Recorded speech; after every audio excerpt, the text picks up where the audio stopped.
Hello and welcome to Class Time, your daily classroom for CSEC students. In today's English lesson, we will look at the eyewitness report. I am Nicola Bailey Blackstock.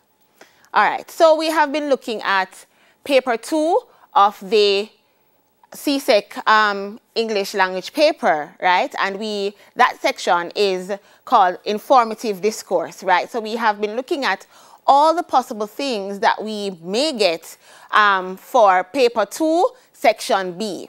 All right, so in the last class, we looked at the letter of request, sorry. So today, we're going to be looking at another report. And this report that we're going to be looking at is the eyewitness report, all right? So, before we get into our actual lesson, we need to know what it is that we should learn at the end of the lesson. State what is an eyewitness report. Explain the purpose of an eyewitness report. List the features of an eyewitness report. Outline the format of an eyewitness report. Develop competency in writing by writing an eyewitness report. All right, so time to think. Now, we're looking at the eyewitness report. And again, you may be wondering, what is an eyewitness report? What we would need to do or create an eyewitness report for, right? So let us think about it. So before we get into the lesson, you know I always give you something to think about or to do. All right, so think about it. You are on your way to school and you saw a motor vehicle accident. The police came on the scene and after assisting the injured persons out of the vehicles and into an ambulance, they asked if there are persons who witnessed the accident. Would you be honest and tell them that you saw everything? What information do you think the police would need? Now let us think about this, to be honest. Now there are many times that we actually see things happening or we are witness to, say, a motor vehicle accident or whatever it is, and persons ask, or the authorities who are on the scene ask if there's anyone who saw exactly what happens. And many persons tend to shy away from saying yes, they saw what happened because they can't be bothered with going over or going through the process of telling what they saw. Or some persons are actually afraid of really saying what it is that they saw. All right, so think about it, be honest. If you actually saw a motor vehicle accident and the police asked you if you actually saw what happened, would you be honest and say yes? Right? Now, I would, right? But I cannot speak for you. So think about this and ask yourself if you really think you would be bold enough and say yes, you actually witnessed what happened. Second, what information do you think the police would need? Now, we're looking at the eyewitness report, right? And the key word there is eyewitness. Now, what comes to mind when you hear the word eyewitness, right? So we're looking at the eyewitness report, right? And the key word is eyewitness. So, as it said, what information do you think the police would need?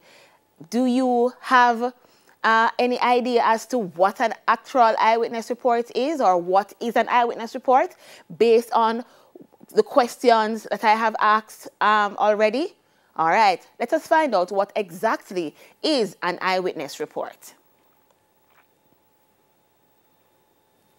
All right, so what is an eyewitness report? An eyewitness report is a first-person account of an event you personally witnessed. The goal is to provide details about the event in a clear, concise manner, giving as many details as you recall as accurately as possible. All right, so an eyewitness report is basically you telling what it is that you saw, right? And it is a first-person account. So it means that if you are going to be giving or writing a report, it must be done from the first person perspective, meaning that you are the one who saw the accident. So if you're going to be writing, you're going to be writing and using pronouns like I and me. All right? So it is written from the first person perspective. So I saw the accident, so I'm writing based on what I saw. All right? So also, it is clear and concise. Now, we have been using or seeing these words quite frequently, clear and concise, right? Now, when you hear the word clear, it means that when you are giving your report, there should be no room for ambiguity, right? When the person or the relevant persons are reading your eyewitness report, they should understand everything. So if the red car crashed into the side of the black car, it is clear, right? Because they know that it was a black car and a red car, right? And where the red car hit and so on, right? So it should be clear and concise. Now, concise means that you are going to get straight to the point. So we need to understand this. So with every other lesson that we have been looking at, this is one of the important things that we have been saying. Concise. Be clear, concise. Concise means to the point. So there's no room for any unnecessary information. Eyewitness reports are often crucial to solving crimes or providing background on newsworthy stories. Eyewitness reports are also used as part of incident reports at workplaces such as schools, nursing homes, jails, and other facilities requiring employees to monitor sensitive situations. All right, so all of the documents or most of the lessons that we have been looking at are relating to documents that are formal, right? And some of them are used for future reference, right? So they would put them on file to say, okay, then this report was written or this letter was written, right? So that they can have a file to say, okay, then this is exactly what happened and the letter or the report was written at a particular time. Now, the eyewitness report is no different, right? Now, here it says it is often crucial to solving crimes or providing background on newsworthy stories. Now, if you're writing or you're required to give an eyewitness report, it means that you have to be truthful, right? And the report must contain factual information. So, say, for example, you witnessed a car accident and you were honest enough to say that you actually witnessed the accident. Now, your eyewitness report may be used for anything, for the insurance company, right? Because the various persons involved in the accident are going to claim at their insurance company. So they need your eyewitness report to say, okay, then what the driver of this particular car said matches up to what the actual eyewitness stated, right? Say, for example, it is going to go beyond the insurance company and he's going to go to court.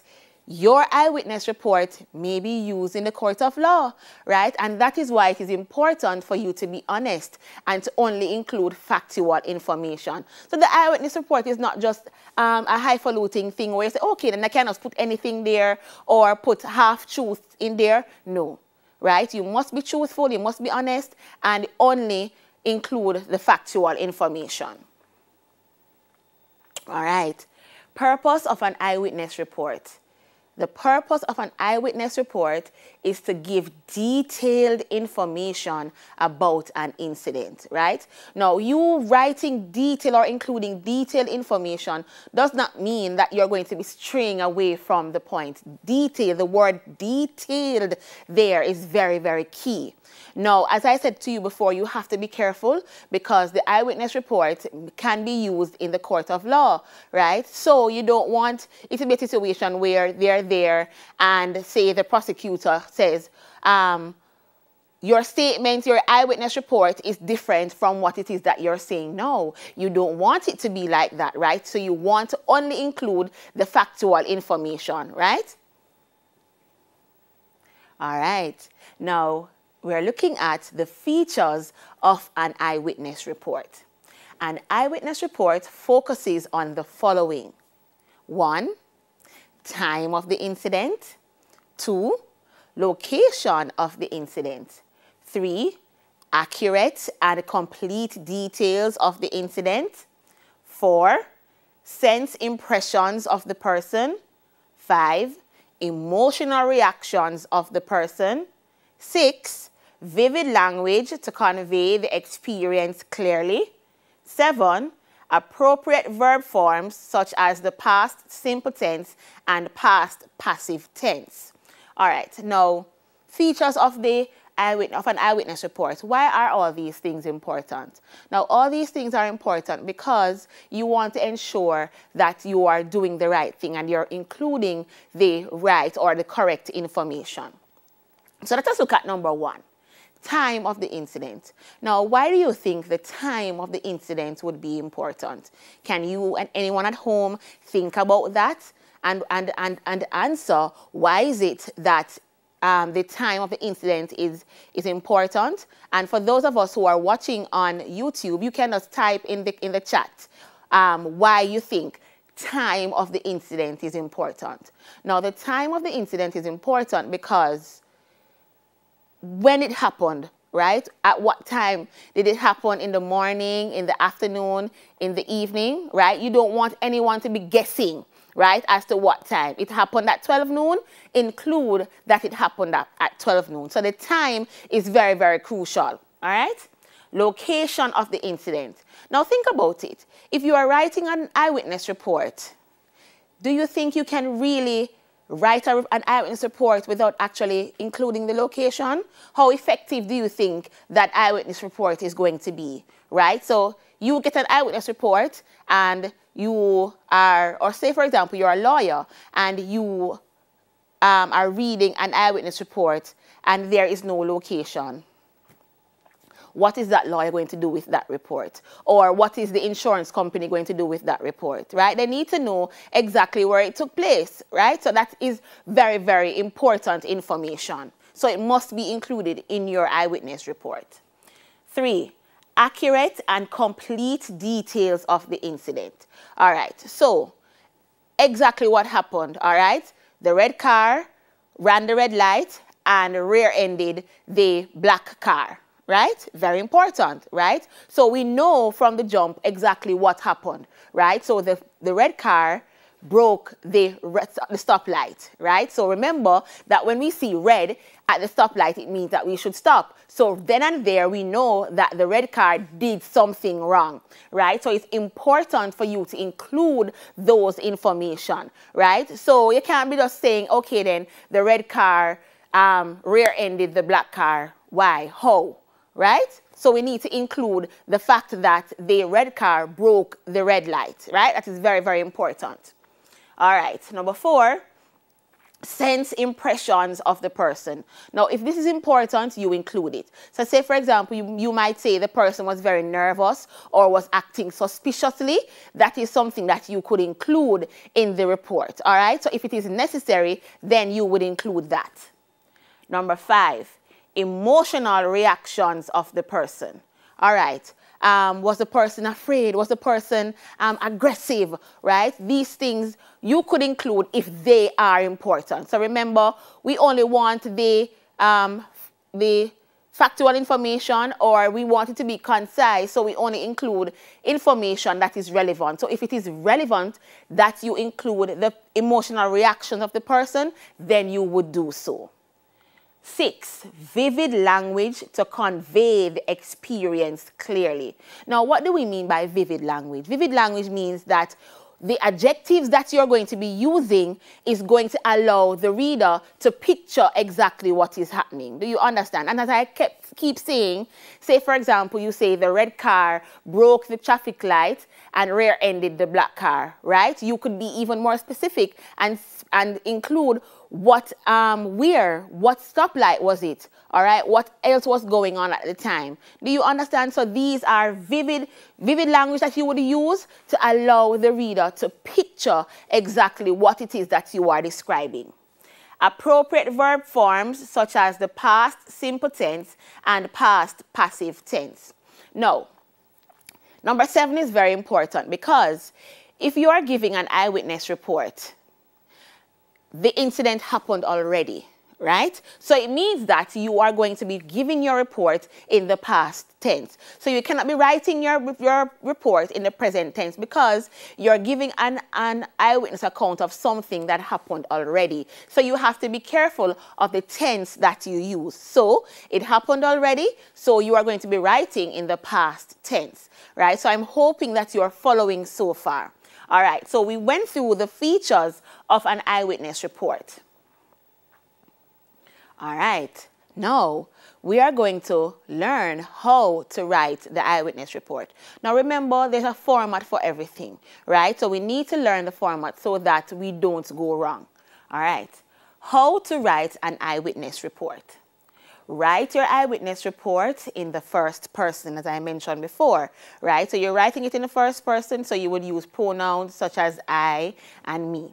All right, describe only what you actually witnessed. Very important, right? So if you did not see the man running from the scene or whatever it is, don't include it. Include exactly what you saw. Plain and simple. Because remember, we only want the factual information. And even though we want the factual information, it should be concise, right? So, and I've always been saying this, be honest, be truthful. Right, because it doesn't look good if after a while the person finds out or the authorities find out that you were lying. In this sense, you could get into trouble, right? So you have to be very, very careful. So describe only what you actually witnessed. There is no room in an eyewitness report for personal opinion or dramatic effect. Now, what do we mean by that? Why we are saying that there is no room in an eyewitness report for personal opinion or dramatic effect. Now, you're only writing about what you saw, right? There's no room for you to say, okay, then, if you witnessed the red car breaking the stoplight or whatever it is, you don't need to say, oh, and I think that there's a plausible reason why he broke the red light. Maybe he had an emergency. You don't know. Are you in the person's mind? Are you in the person's body? You don't know, right? So don't include opinion. Because remember, as I said to you before, it is a possibility that your eyewitness report may be used in a court of law. They don't want the opinion. They only want the facts, right? So the fact is the red car broke the stoplight and rear-ended the black car. Plain and simple. That is all they want. They don't want to know how you feel. That is not important. If you want to add something that you didn't actually see, use a phrase like, this is very important, he appeared to have a gun, right? So don't write, he had a gun, right? Or I know for a fact that he had a gun. If you did not see that he had a gun, don't write that you saw or you know that he had a gun. You don't know, you didn't see, right? So you would use words like he appeared, right? So this is giving the impression that it is a possibility that he might have or he might not have, all right? So it is making it clear that you're uncertain here, all right? Using the word appear lets anyone reading the report know that although you didn't actually see the gun, it looked, as if there may have been one. All right? So how you structure your report is very important. So we need to bear all of these things in mind. Use language as precisely as you can. If you're describing clothes, don't just say someone was wearing an orange jacket. If you know a more specific word, use it. So say, for example, it was a trench coat, right? An orange trench coat, you would describe it because persons are able to distinguish the difference between a trench coat and a regular pullover or whatever it is. Remember, we want the factual information and we want you're painting a vivid picture for the reader, all right? So when you do this now, when you're specific, you allow the persons reading it to be able to use their imagination, all right? So if you know exactly, if you're able to give more information about the orange jacket, you can do that, right? Because remember, we want the details, right? If you know a more specific word, use it. Try to remember any identifying marks, odd behaviors, or out-of-place events surrounding the situation you're reporting on. All right. Now, say, for example, I was watching an episode of Law and Order once, and the young lady, or the police officer, she was undercover, and everybody else, every other female prisoner was unable to say exactly or to pinpoint whatever information they kept giving the investigators. They were not able to pin it on this particular warden. And she was undercover, and he did something to her, and she was able to give a specific identifying mark, and that is what they used to convict him. So these things are very, very important. So if you saw any identifying marks, include it, because this might be very, very important. All right? So remember, we are painting a vivid picture for the reader. Now, it is just as important as when you're applying for your passport and they ask you to write on the form if you have any distinguishing marks. It is very important, because this might distinguish you from someone, right? So there are many Richard Johnsons in the world, right? But what it is that distinguishes you from the other Richard Johnsons, right? So this is very, very important. So if you saw the person with a mark, it's important that you include it, because this could convict the person, say, if you're in a court of law. All right, odd behaviors, right? Now, if you witness the person behaving suspiciously, right? If you were watching like the crime movies and you saw that, okay, then the person robbed the bank or whatever it is, and then they started behaving suspiciously, they started to act nervous. When you're watching these series, you would realize that a lot of the times the detectives pinpoint persons like that, because this will allow them to say, okay, then no man, something is off, something not right, right? And they might hold on to the person, and the very fact that they saw that this person was moving or behaving suspiciously, then it is a possibility that the person did something wrong. All right, so nervousness is a sign, right? A lot of times that something is off. All right. So odd behaviors or out-of-place events surrounding the situation you're reporting. So all of these information are very important, right? So remember, it is detailed information that you are including in the report. So all of this information is important. So remember, it is the factual information that you're including, but you're going to be detailed about it. All right? Include specific time and date information when writing about the incident. Your full name and contact information, and the names of anyone who might have been present who can back up your account.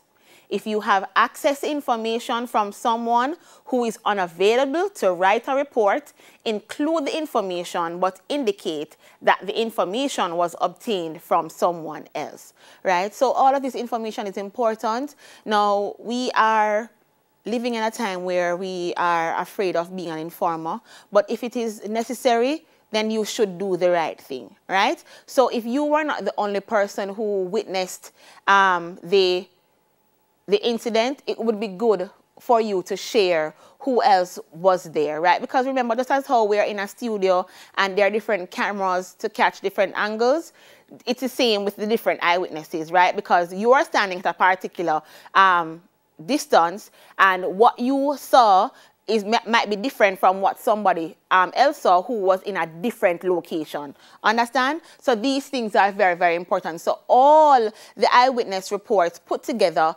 will help whoever it is that needs the information.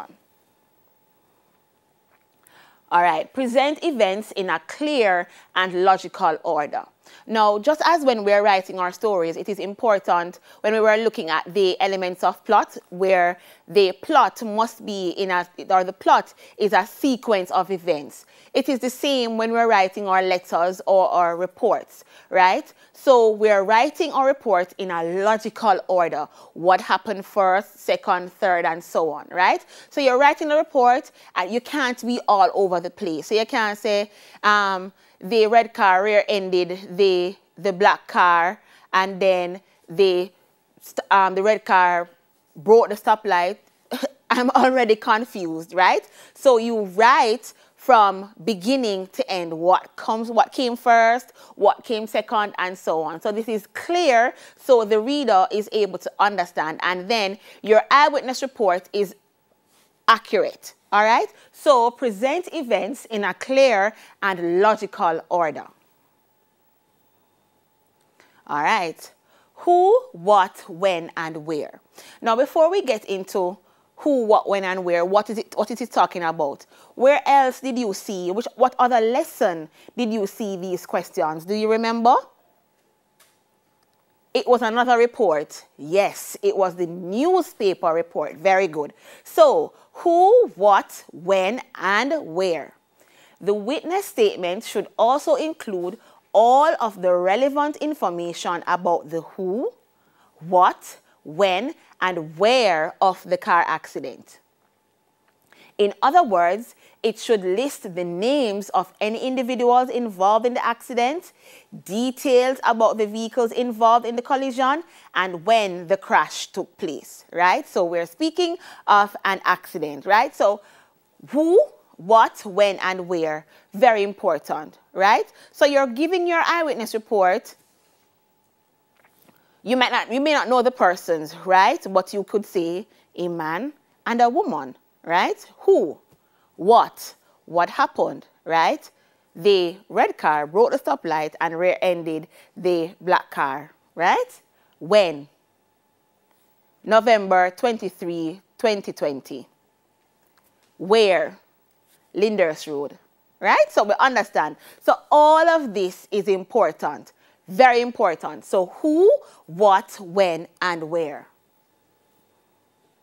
The more specific the witness can be, the more helpful the witness statement typically will be.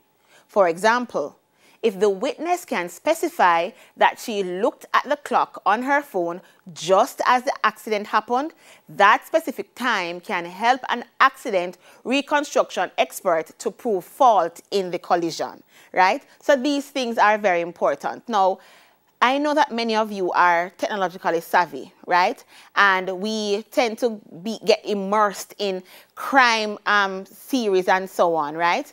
And I've seen a lot of series where the investigators reconstructed the accident, right? So the minute details, very important, right? So the time is very important for them to help to reconstruct the accident or the incident, right? And if the time is off, then they will just blow the case wide open, right? So they would then and there know that, okay, then this eyewitness account is not so accurate, right? There are some discrepancies that occurred, right? So we have to be very, very careful to include the facts and do not fib, don't lie, right? Just be honest and write what you saw.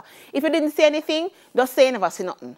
Right? If the police come to you and ask if you saw something, just say that you did not see anything. But if you saw something and you are asked to write an actual report, be honest, be truthful. In addition, the witness statement should be specific about where the accident happened. This may be a particular intersection, a specific marker on a highway, or precise address on a local road, say in Kingston, right? So all of these information is important. And I can see why a lot of persons might shy away from actually writing an eyewitness report because it is very, very detailed, very detailed. And some persons might not be bothered with it. But if you are able to, you're being asked to do so, right? It might take some time, but it might help someone. All right. Perspective and how the incident occurred. Now, these are very, very important. These things are very important. The witness statement should give the witness's subjective perspective of how the incident occurred. This portion of the witness statement may be more narrative in nature as the witness clarifies in writing what she or he saw and observed with regard to the incident, right? Now remember, we're still not including our opinions, right? We're trying to be as factual and as clear as possible, right? So you might have a little bit of narrative, and the narrative would be you writing out exactly what took place. Observation of injury and property damage. Every witness statement should provide information about injuries and property damage. If the witness observed specific injuries or symptoms, this information should be in the report. Even if the witness did not notice specific injuries but observed that a motorist appeared to be hurt, that information should be included in the statement. Likewise, if the witness observed damage to the front end of a vehicle, it is important for the witness to be as specific as possible. And again, this is just reiterating that you need to include all the specific details that you can, right? So if you did not see, or if you were unable to see that the person has cuts and bruises on his legs, you could include that after the person exited the vehicle, they were limping. Right? That would be something that is very, very important, right? So all they're saying is that, again, to include the specifics. All right. Now we're going to be looking at the parts of the eyewitness report. Now this is important because if you don't know the parts, how are you going to be able to construct the eyewitness report? Yes, you have the information in your head, but a lot of persons, they have a particular format that they want you to follow. All right. Now the heading. This contains the incident that took place, right? So say, for example, motor vehicle collision on Lyndhurst Road, right? Important, right? So this is telling you exactly what the report is about. So the heading should give you an idea as to what the report is going to be about. Place. This is where you state exactly where the incident happened. The date. This is where you write when the incident took place, right? So you have the heading, then you have the place, right? Then you have the date. The body. The body of the eyewitness report is divided into 3 parts: the introduction, the main content, and the conclusion. The introduction. In the first line, answer the questions: what happened, who was involved, when it occurred, and where it occurred, right? All of these questions must be answered, right? And they should be answered in the introduction. In the second line, answer the question why the incident took place. In the third line, you will write the number of persons who died or who were injured, right? And all of this is in the introduction, right? In the introductory paragraph. All right, so here it is outlining how it is that you go about using the W question, when, date and time, where, location of the accident, what are the consequences of the accident, who was involved, what happened, why did it happen, right? So all of these things help you to write your report, right? These questions that are asked and that you would ask helps you to write your report. All right, and here it is outlining it a little bit better. When? On April 5, 2018 at 6:30 a.m. Who? A young cyclist and a red car. Where? At the crossroads Abbey Road and Berg Street. What? The driver overlooked and hit the wheel. The cyclist was injured and had to go to the hospital. The car braked late and could not stop in time. The cyclist could not dodge, right? So this is explaining what happened. Why? It was foggy and rained lightly. What consequences? The cyclist was slightly injured. The property damage was about $2,500, right? So this is just outlining how it is that you would go about explaining all the W questions. All right, the main content. This is where you will give the details of how the incident took place. in this section, it is important that you stick to the facts. Your opinion, it should be your opinion is not needed here. And I can't stress this enough, right? You are only required to include the facts. That is it. No ifs, no buts, no maybes, just the facts. I don't want your opinions. Or the reader, the insurance company don't want your opinion. The lawyers don't want your opinion. Nobody don't want your opinion. So just remember that nobody wants your opinion. At that point in time, your opinion is not important. It is not needed. So don't include it. All right? And here it is further emphasizing the fact that you only need to include factual information. Right? Factually and correctly. Right? So, the red car looked cool. Right? I would love to have one too. Why is that important? Right? You're reporting an incident, possibly persons lost their lives. Why are you telling me that you would have loved to own a car like that too? How is that relevant? How does that affect the price of rice? I don't want to hear that, right? So you stick to the factual information. The red car was a Volvo. Wow. Right? It was a Volvo. Right? It wasn't an Audi. It wasn't a Mercedes-Benz. It was a Volvo. Specifics. Right? And right in the past tense. Important things to remember. Excuse me. Conclusion. This is where you summarize the incident with the current situation. All right, so you're summarizing. So in everything, in every writing that we do, when we write our conclusion, we must summarize. But in this case, when we summarize, right, we may summarize by giving the current situation, right? So you shared your eyewitness report and maybe, right, if it is necessary, you could say at this present moment, the injured persons are in hospital, something like that, right? But if it is not necessary, then you don't include it, all right? All right, and this is how the report would look. And as I said to you, every report is different, right? Different entities have their own format as to how they want their reports to be structured, right? So whatever format they ask you to write it in, write it that way, all right? So 3 died in road accident at SG Highway. Now bear in mind, some of these words I can't pronounce, so don't knock me for it, right? Ahmedabad, 18th March 2020, reported by XYZ, reporter E.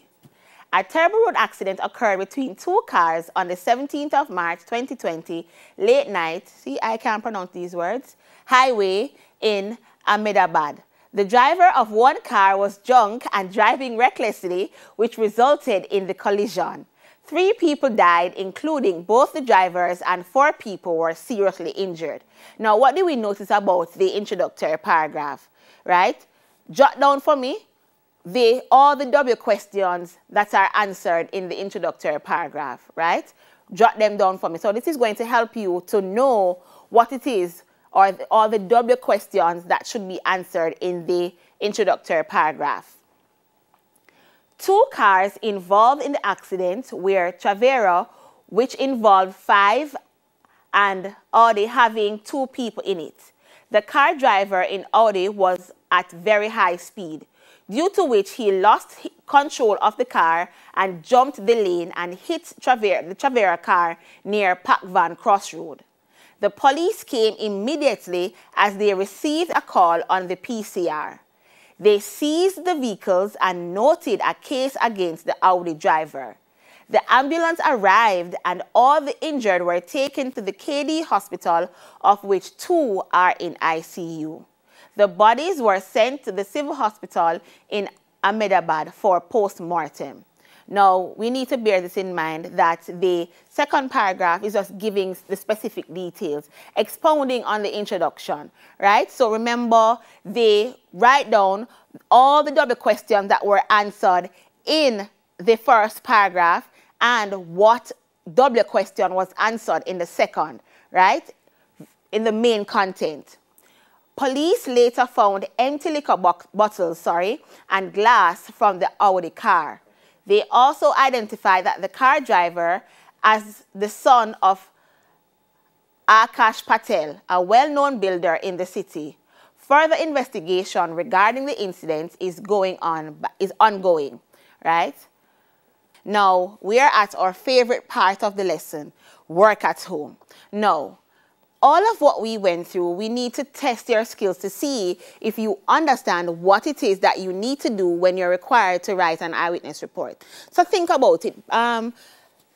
Think about everything that we have looked at so far. What are all the things that we mentioned that we should include in the eyewitness report, right? So because we're going to be testing if you actually learned all from what we went through just now.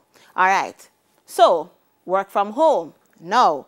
I'm going to be presenting you with a scenario, and you are going to see, right, create an incident in your head, and then you're going to be asked to brainstorm before you actually write your report, right? So we don't just jump into things like that. We take it slowly, and then we ease you into it, right? Now, on your way to Port Royal, you saw an accident involving a goat, a bus, and a car. Write an eyewitness report about the incident. Use the eyewitness account worksheet to record your thoughts before writing the official report. So, this is the eyewitness account worksheet. Now, what this does is to help you to get your thoughts together, write your thoughts down before you are required to write the actual report. Now, based on everything that we have looked at so far, what is the first thing that you think you should write? Now, I'm thinking that one of the first things that we need to write is our heading, right? So, the accident involved what? A goat, a bus, and a car.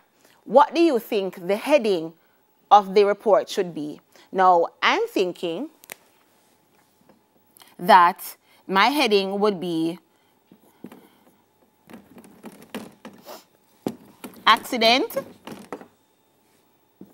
involving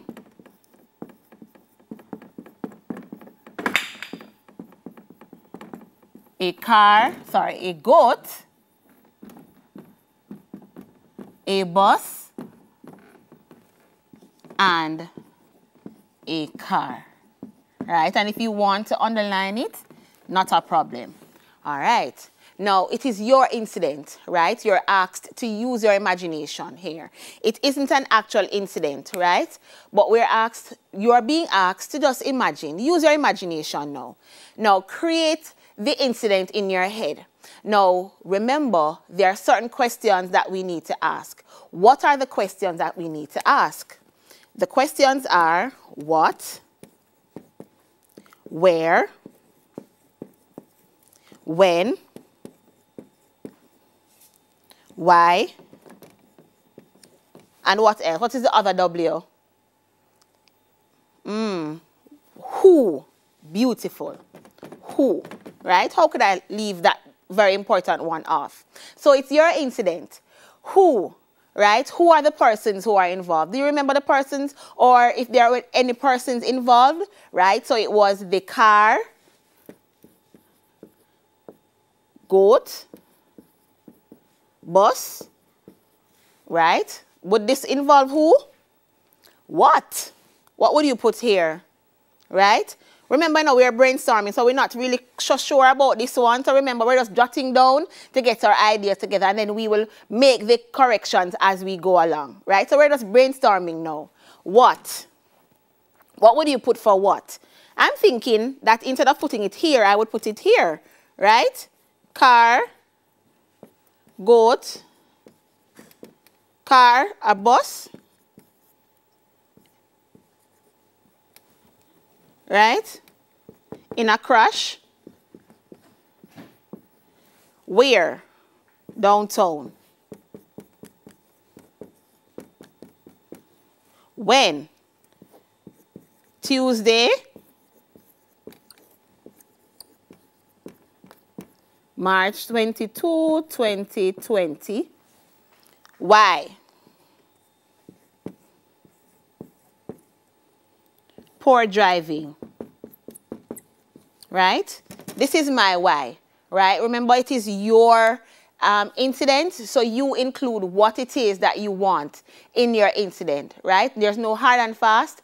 What you need to remember is that you need to remember all the conventions that you learned, right? So you know how to construct your eyewitness report. So what you should include your heading, right? The name of the persons involved or the place and the time, right? These are things that you need to bear in mind. But before you actually start writing, then you need to brainstorm and find out all of this information. Jot them down so that you know how to construct your eyewitness report. Now, why do we keep saying this? Because this is very, very important. You don't want your ideas to be jumbled and all of that. There must be a logical sequence, right? So when you put your ideas down on paper, then you will know how to get everything together, right? Now, we want you to maximize your grades, and this is very important. And one of the things that we keep seeing with our students is that they don't know how to follow instructions. Now, it's very clear that you read your instructions carefully, then you put your ideas down, and then you start writing, right? Now, this is going to help you. Now, remember, on the paper, they give you space, you know, to write down your rough work. They give you that. They provide that, right? So you are able to have your ideas down before you actually start writing. Now, as it relates to the eyewitness report, what are all the things that we have learned? Now, one of the most important things that we have learned is that we're sticking to the facts. So after we have identified who, what, where, and why, right, we know that we should only include the factual information. So for the who, right, for who, if there wasn't a goat, you don't write it, right? If there weren't any persons, then you would not write it, right? So what you need to remember is that it should be concise and clear, right? All of these things we need to bear in mind. Now, what we're going to be doing is we're going to be continuing with our rough work, and then we're going to be writing out our eyewitness report in its entirety. And then we're going to share it with each other, all right? Now, I hope you learned how to construct your eyewitness report. Now, that's all for today, class.